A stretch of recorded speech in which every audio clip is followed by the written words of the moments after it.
స్థానిక సంస్థల ఎన్నికలు కోర్టు చెప్పిన టైంకు నిర్వహించేందుకు సర్కార్ దగ్గర ఉన్న వ్యూహం ఏంటి? ఎన్నికల నోటిఫికేషన్ కోర్టులు కొట్టివేయకుండా సర్కార్ దగ్గర ఉన్న ఫార్ములా ఏంటి? 42% బీసీ రిజర్వేషన్ల కోసం జీవోనా, ఆర్డినెన్సా, గెజిటా ఈ మూడింట్లో ఏది రేవంత్ రెడ్డిని ఎన్నికల గండం గట్టెక్కేలా చేస్తుంది? బీసీల ఓటు బ్యాంకును తమ ఖాతాలో వేసుకునేందుకు ఆయా పార్టీల దగ్గరున్న అస్త్రాలేంటి? 5 ఏళ్లకోసారి వచ్చిపోయే ఎన్నికల మాదిరి కాకుండా ఈసారి జరిగే స్థానిక పోరు 3 ఏళ్లలో వచ్చే సార్వత్రిక సమరానికి ఎజెండా సెట్టింగ్ చేస్తుందా?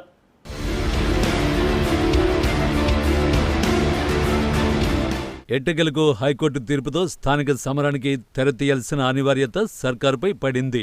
18 నెలల అనిశ్చితికి తెరదించుతూ ఎన్నికలు జరిపి తీరాల్సిందేనని రాష్ట్ర అత్యున్నత న్యాయస్థానం ఆదేశించింది. దీంతో ఇన్నాళ్లు ఒక లెక్క, ఇక ముందు మరో లెక్క అన్నట్లు రాజకీయాలు హీట్ పెంచనున్నాయి. బీసీలకు 42% రిజర్వేషన్ అనేది Congress party political slogan. Congress high command ఇచ్చిన మాటను సీఎం రేవంత్ రెడ్డి ఇప్పుడు ఎలా ఫుల్ఫిల్ చేస్తారనేది ఆయన పరిపాలన దక్షతను, పార్టీ భవిష్యత్తును నిర్ణయించనున్నాయి. రెడ్డి సర్కారు 42% చట్టబద్ధ రిజర్వేషన్లు ఇవ్వకుంటే బీసీల నుంచి కాంగ్రెస్ కు, రేవంత్ కు తీవ్ర వ్యతిరేకత వ్యక్తమవుతుందనేది జగమెరిగిన సత్యం. ఇచ్చిన మాట మేరకు కులగణన చేసి రిజర్వేషన్ల పెంపును అసెంబ్లీలో ఆమోదించి కేంద్రానికి అందించామని ఇక తేల్చాల్సింది మోడీ సర్కారీ అని కాంగ్రెస్ ఎప్పటినుంచో ఎదురుదాడి చేస్తోంది. జూలై, ఆగస్టులో పార్లమెంటు సమావేశాలను తెలంగాణ బీసీ రిజర్వేషన్ల అంశం షేక్ చేస్తుందనేది పొలిటికల్ టాక్. పార్లమెంటు సమావేశాలకు ముందు రాష్ట్రపతి బీసీ బిల్లుపై నిర్ణయం తీసుకుంటారా, లేదంటే పార్లమెంటు సమావేశాల లోపు రేవంత్ రెడ్డి సర్కారు స్థానిక నోటిఫికేషన్ ఇస్తుందా అనేది ప్రస్తుతానికి సస్పెన్స్.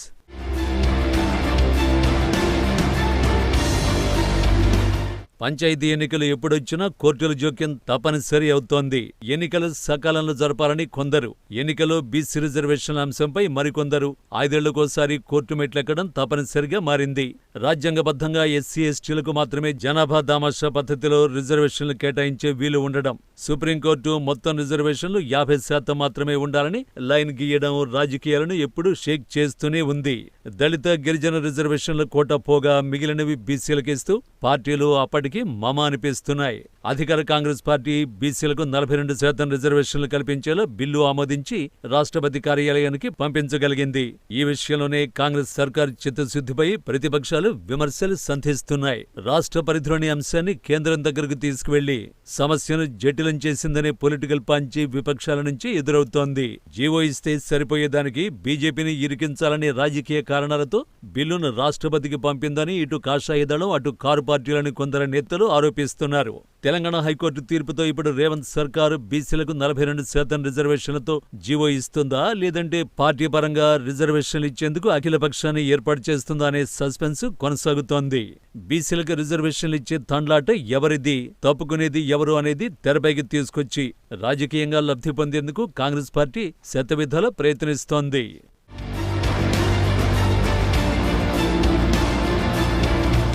మరోవైపు దేశవ్యాప్తంగా జనగణనలో కులగణన చేస్తున్న బీజేపీ ఇప్పటికిప్పుడు తెలంగాణ కాంగ్రెస్ సర్కార్ తెచ్చిన 42% రిజర్వేషన్ల కోసం చట్టాలు చేయడం, రాజ్యాంగ సవరణలు చేయడం, 9వ షెడ్యూల్లో చేర్చడం వారికి అవసరం లేని విషయమని, అది అసాధ్యం కూడా అనేది పొలిటికల్ టాక్.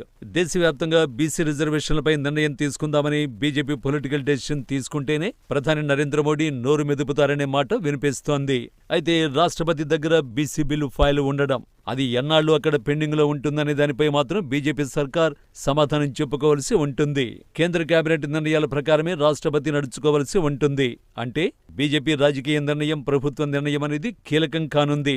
దీంతో ప్రత్యక్షంగా అయినా పరోక్షంగానైనా బీసీలకు సమాధానం చెప్పుకోవాల్సిన బాధ్యత, అవసరం తెలంగాణలోని కేంద్ర మంత్రులది, ఎంపీలది, రాష్ట్ర బీజేపీ నాయకత్వానిది అనేది బీసీవాదుల డిమాండ్. కేంద్ర కేబినెట్ నిర్ణయంతో పాటు ఈ మధ్య బిల్లులపై ఇచ్చిన సుప్రీంకోర్టు రూలింగ్ కూడా తెలంగాణ విషయంలో మరోసారి రాజకీయ తెరపై చర్చనీయాంశం కానుంది. సుప్రీం రూలింగ్ మేరకు తమిళనాడు సర్కారు తరహాలో రేవంత్ సర్కార్ గెజిట్ విడుదల చేయాల్సి ఉంటుందనే టాక్ వినిపిస్తోంది. అయితే రాష్ట్రపతి దగ్గరకు చేరిన తెలంగాణ బిల్లు విషయంలో ప్రెసిడెంట్ భవన్ నిర్ణయం తీసుకునేందుకు జూలై 10లోపు గడువు ఉంది అనేది ఆఫ్ ది రికార్డ్ టాక్. ఆ టైం వరకు సీఎం వెయిట్ చేసి స్థానిక సమరానికి నోటిఫికేషన్ ఇచ్చేలా పొలిటికల్ నిర్ణయం తీసుకోవాలి అనేది బీసీవాదుల డిమాండ్.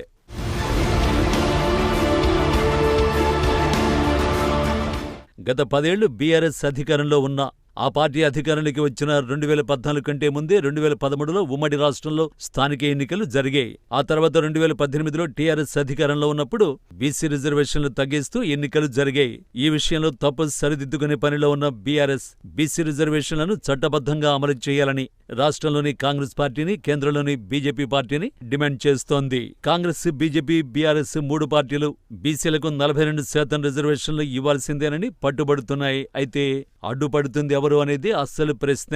చిత్తశుద్ధి లేనిది ఎవరికి అనేదే బలహీన వర్గాల ప్రశ్న.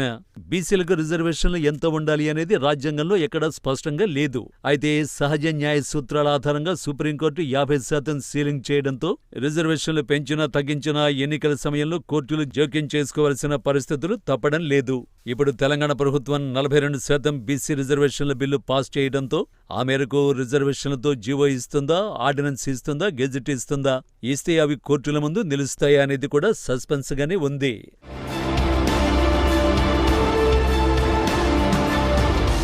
సెప్టెంబర్లోపు ఎన్నికలు నిర్వహించాలని కోర్టు చెప్పడంతో బీసీవాదులు తమ రిజర్వేషన్ల వాటా కోసం మళ్లీ ఫైట్ చేసేందుకు రెడీ అవుతున్నారు. అన్ని పార్టీలను కూడగట్టడం, ప్రభుత్వ నిర్ణయాన్ని ప్రభావితం చేయడం, కోర్టుల ముందు నిలవాల్సిన అనివార్యత ఏర్పడితే నిలిచి గెలిచేలా వ్యూహరచన చేయడంపై దృష్టి పెడుతున్నారు.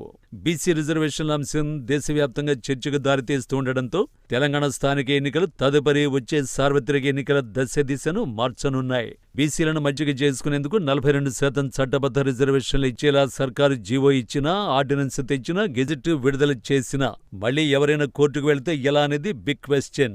పార్టీలు నేరుగా వెళ్లకున్నా ప్రైవేటు వ్యక్తులు ఈ విషయంలో కోర్టుకు వెళితే ఎలా అనే సంశయం అందరి మధ్యలో మెదులుతోంది. అప్పుడు 42% రిజర్వేషన్లపై కేంద్ర ప్రభుత్వం, రాష్ట్ర ప్రభుత్వం, అలాగే ఎన్నికల సంఘం తమ అభిప్రాయాన్ని కోర్టు ముందు చెప్పాల్సి ఉంటుంది.